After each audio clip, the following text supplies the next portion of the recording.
ça fait très longtemps que j'avais envie de faire cet album, mais quand je dis très longtemps, ça fait vraiment très très longtemps. Et j'avais un petit peu peur de le faire parce que je me suis dit, tu es le batteur des Fatal Picard, tu cognes comme un sauvage, tu as voulu faire un album de chansons d'amour, ils t'ont suivi, mais bon, tu les as un petit peu perdus, tu manages des enfants, tu manages d'autres artistes, et maintenant, qu'est-ce qu'il veut faire? Un album de Bossa Nova. La difficulté, en fait, c'était pas de me dire je vais faire un album de Bossa Nova, c'était de trouver comment faire et avec qui le faire.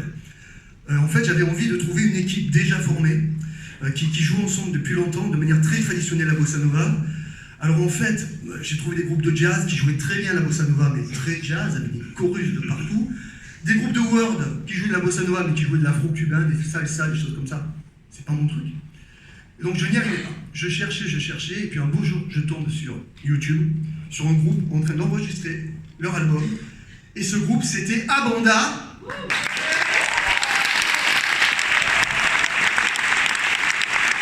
C'était Abanda. Et du coup, là, je vais pas laisser que tu cherches depuis longtemps, mais c'est vraiment eux qu'il te faut. Mais comment je vais les convaincre? Je trouve le numéro de leur leader, Julien. Je l'appelle. Un jour, on était d'ailleurs en concert Jeune Ciseau avec les Fatal Picard en après-midi. Là, je suis Jean-Marc Sauvagnat, donc j'essaie de tenter un truc, des fois ça marche, je dis je suis le batteur des Fatal Picard, tu connais? Elle me dit pas du tout.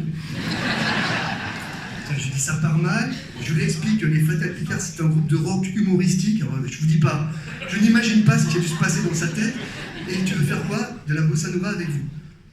Ouais, donc en fait, il est d'une immense gentillesse, il a été très agréable avec lui, pourquoi pas, mais bon, j'imagine très bien ce qui se passait dans sa tête. Il m'a quand même donné rendez-vous, on a mangé, alors, on partage déjà un truc ensemble, on est allé manger dans une crêperie ensemble.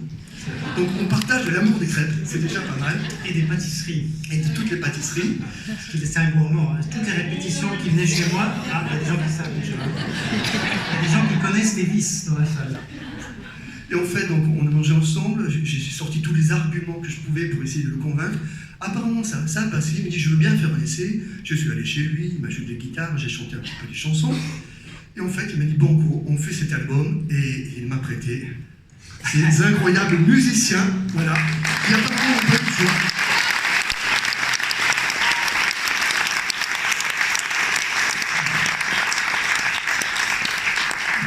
Il m'a dit par contre, il y a une condition pour faire cet album, j'aimerais bien que dans le disque, il y ait quelques compositions originales. J'ai dit ça tombe bien, j'aimerais bien aussi. En fait, Julien m'a envoyé des musiques.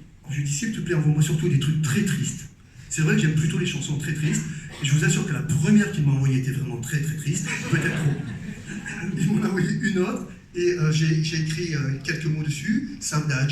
Saudade, c'est ce mot portugais qui en français n'a pas de traduction, qui veut dire en même temps nostalgie, mélancolie, espoir. Et voici saudade.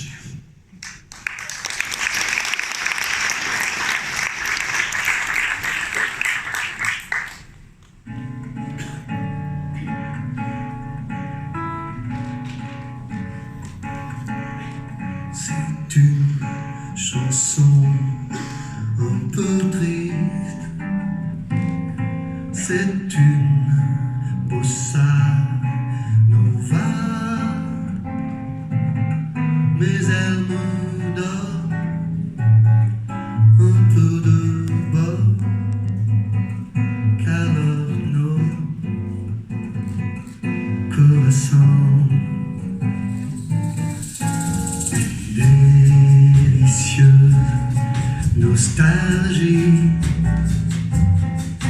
mêlée mélancolie, comme une histoire pleine d'espoir. Elle se nomme pour les hommes de la fin saudade.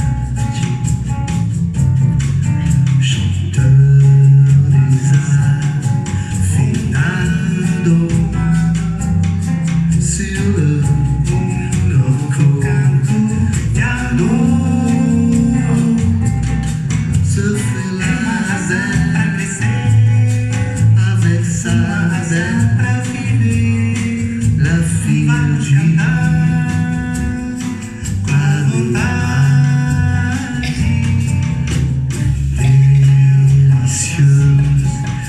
nostalgie,